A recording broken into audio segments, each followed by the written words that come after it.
Picture a city of marble and salt air, where the Mediterranean light glinted off bronze statues and the scent of papyrus dust mixed with incense. Imagine corridors lined with shelves that stretched farther than the eye could see, each shelf heavy with scrolls, tens of thousands of them, each one a human mind made physical. Poems never sung again, maps of coastlines now swallowed by myth, calculations that once described the motion of planets with a precision we would not rediscover for nearly 2,000 years. Now imagine the sound of fire. The crackle of burning papyrus is not loud like timber. It hisses and whispers, like knowledge trying to speak as it dies. Smoke rolls through the halls. Ink curls into blackened tendrils. And with every scroll that turns to ash, humanity forgets something it once knew. This is the tragedy we were taught. The Library of Alexandria, humanity's greatest experiment in collective memory, lost.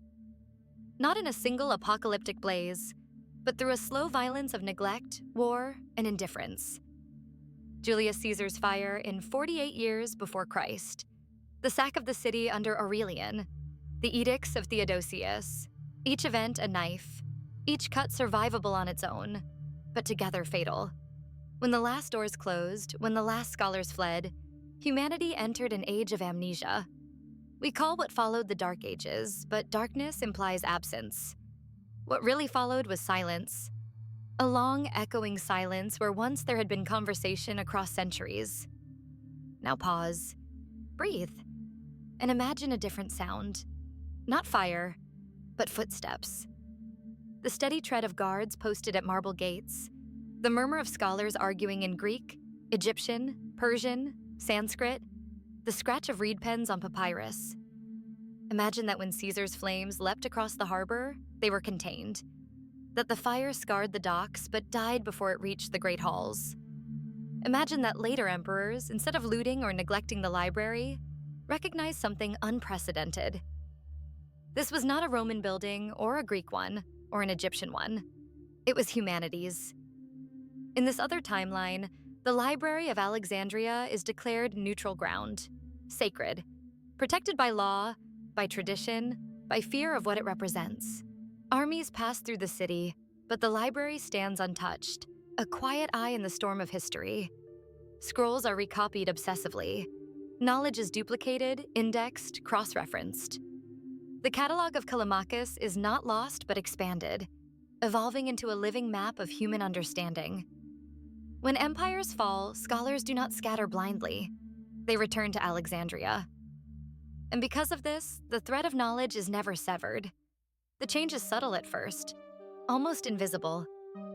In the year 1 Anno Domini, the world does not look dramatically different. Rome still rules.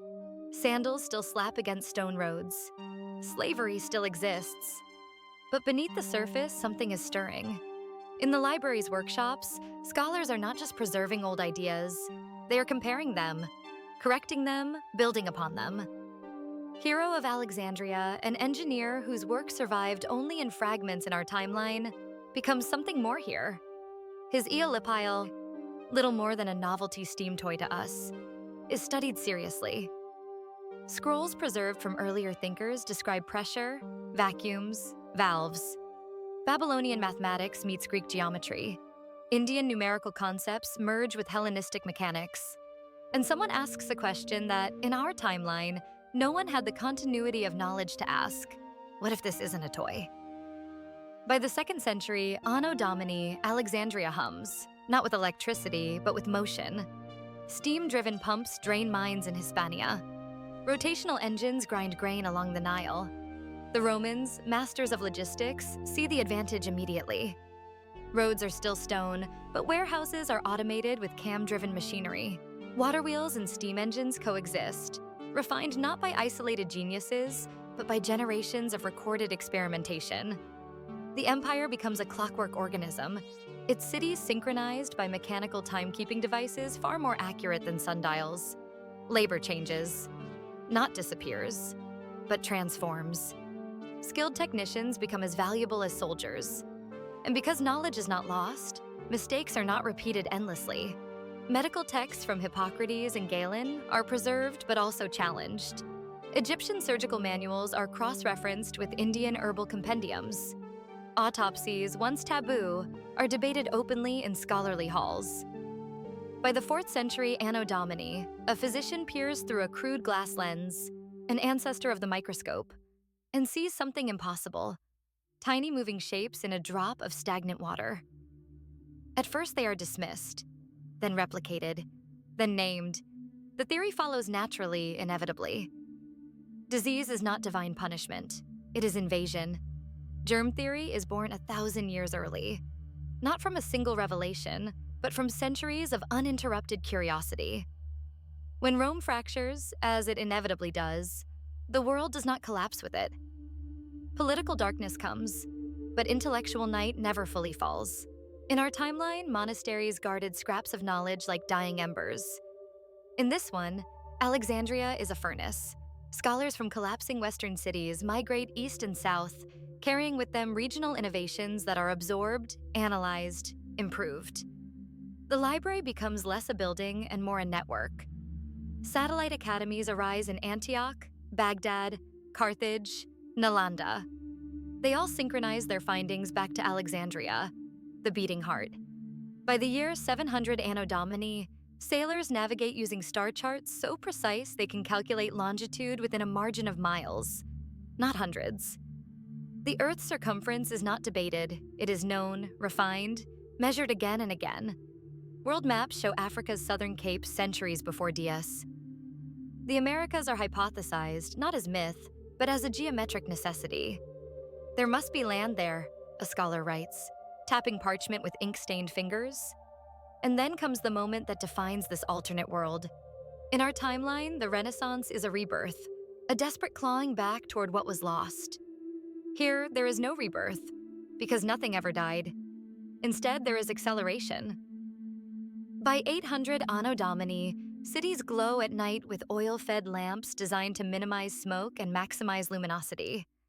Printing presses, derived from refined screw mechanisms and standardized metal type, spread literacy far beyond the elite.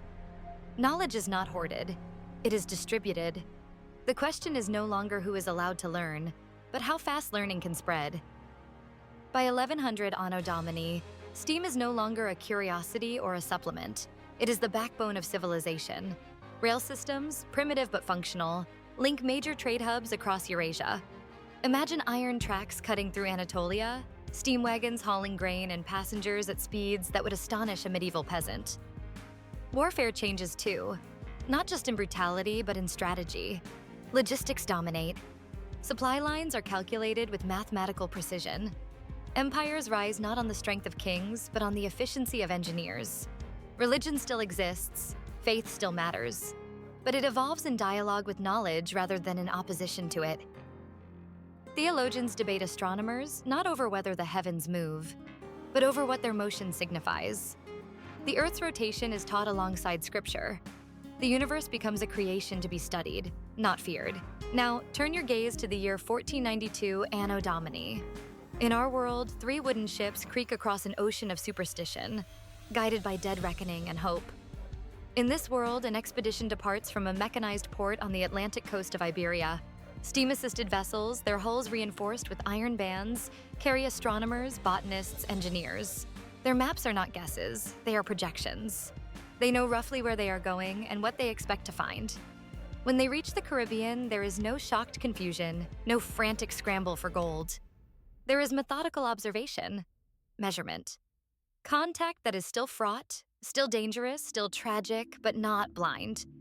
By 1600 Anno Domini, the world is smaller, not because it is conquered, but because it is understood.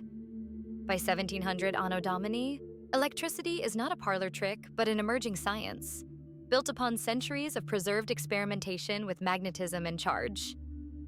By 1800 Anno Domini, humanity stands on the edge of space, not metaphorically, but mathematically. Rocketry is discussed in academic circles not as fantasy, but as an engineering problem awaiting sufficient fuel efficiency. And all of this traces back to one place, one decision, one refusal to let knowledge burn. Stand now in the present of that other timeline. Look at their cities, vertical, humming, layered with the accumulated wisdom of 2 uninterrupted millennia. Their history books do not speak of dark ages. They speak of transitional centuries, of challenges overcome with memory intact. Their greatest fear is not ignorance, but complacency. They look back at us, at our wars over rediscovered truths, at our centuries spent relearning what we once knew, and they do not feel superiority. They feel sorrow. Because in the end, the Library of Alexandria was never just a building. It was a promise that humanity could remember itself. In our timeline, that promise burned, whispered away into smoke. And everything we built afterward was shaped by that absence. We learned to walk again, but we might have flown. So the question lingers, haunting and unresolved. How different would we be if we had never forgotten? And more unsettling still, what are we burning right now without even realizing it?